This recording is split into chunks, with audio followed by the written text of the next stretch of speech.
Alright, so today I'm going to be teaching all you guys about genetic engineering in the field of agriculture. What I'm handing out right now is just a small crossword puzzle that you guys can work on during here and take notes on the back. And yes, I suggest taking notes because there will be a small quiz at the end.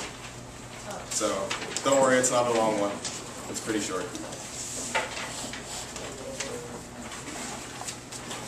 Just three for you. To start off, I'm going to show a small clip, intro to the movie that I was just pulling up, called Food Inc. Alright, so that was a short introductory clip to the movie Food Inc. It came out actually just a couple years back. Now, here, let me ask you all this: who here is actually eating genetically modified food today?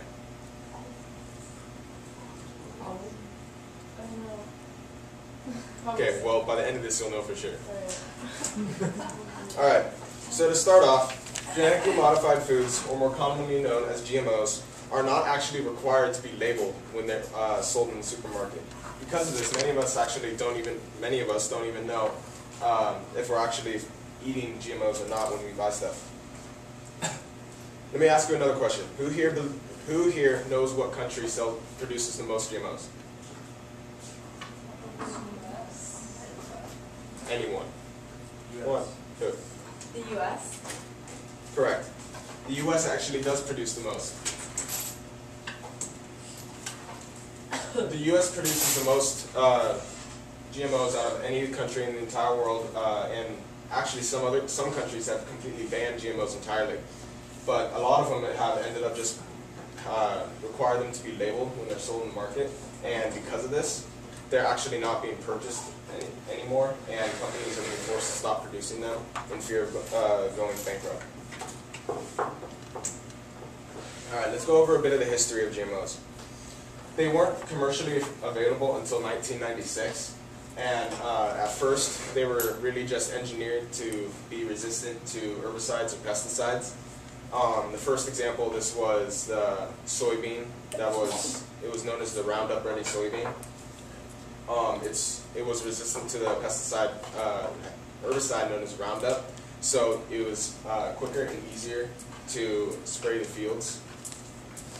And as our technology in this field expanded, we also made it so the plants themselves were resistant to the pests as well. All right, now let's go over some of the basics. What do you guys all see when you look at me? Man. Okay. Beautiful example of a man.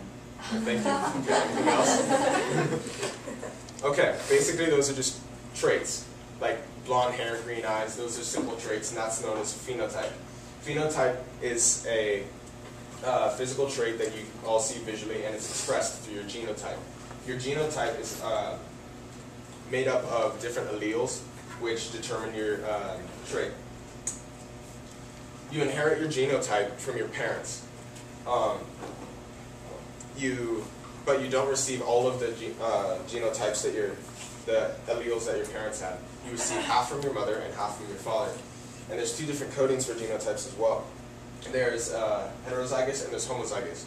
Heterozygous means you have two different alleles, one dominant and one recessive. And then there's homozygous, which is the exact opposite. You have two dominant or two recessive. This here is a diagram. It's a bit hard to see, that's my fault. But here's a diagram that we learned back in 10th grade biology known as the Punnett square. It's used to help determine the probability of gaining certain traits or genes from your parents. It's often used just for one trait at a time, but as in this diagram, it can be used for multiple, such as two. The capital letters in the diagram are used to represent dominant traits, and the lowercase are used to represent the recessive. And if you have one dominant trait at all, you're going to express the dominant phenotype. The only way you can have a recessive phenotype is by having two recessive, as in that case, two lowercase traits. Alright, now, as we all know, DNA is formed by four bases known as adenine, cytosine, thymine, and guanine. And the bonding of these form a double helix, which is our normal DNA strand. And each base only can bond with one other. Adenine can only bond with thymine. Cytosine can only bond with guanine.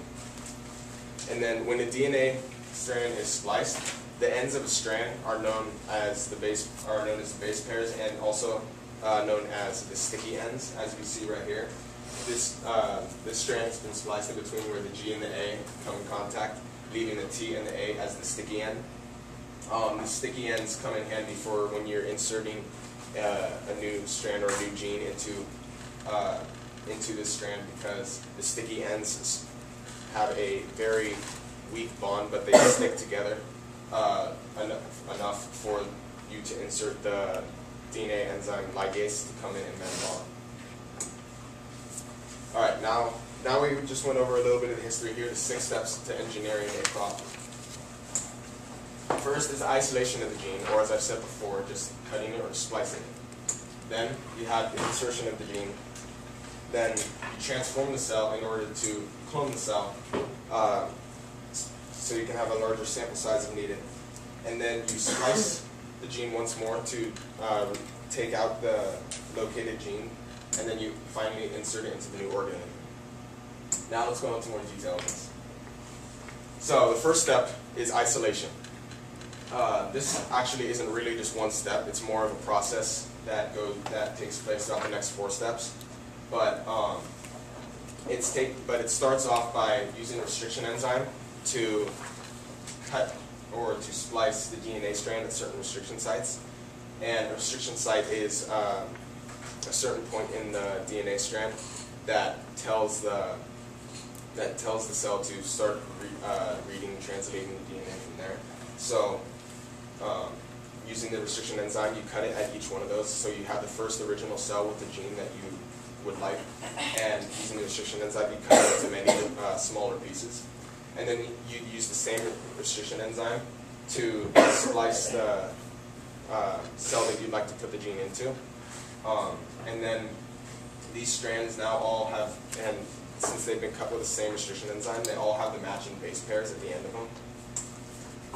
The next step is the insertion. Now, since there are many different strands of the original, DNA strand, each piece is then inserted into individual cells or into individual DNA strands to test them all individually.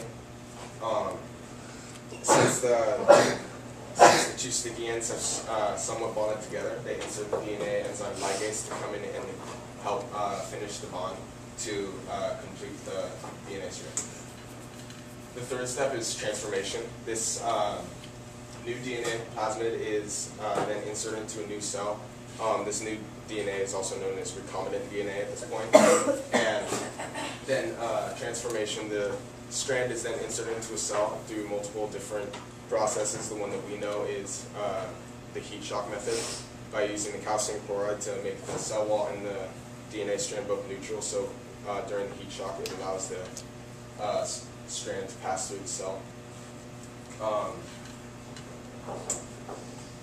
Then the final step here for the isolation would be the cloning of the cell. Since now you have multiple different cells, each containing a different part of the original strand, you place them all in different agar plates, so they can clone and replicate themselves. But at this point, you'd be looking for, when they clone themselves, you'd be looking for the locator gene that you placed in each one before as well. So when the cell that you want that contains the gene that you want, when it gets produced, this locator gene produces protein so you can see it, and you can differentiate it from the others as well. Like what we did in the last lab, we used the P-glow to make it so when it was exposed to UV light and it was in the presence of the arabinose sugar, it glowed green.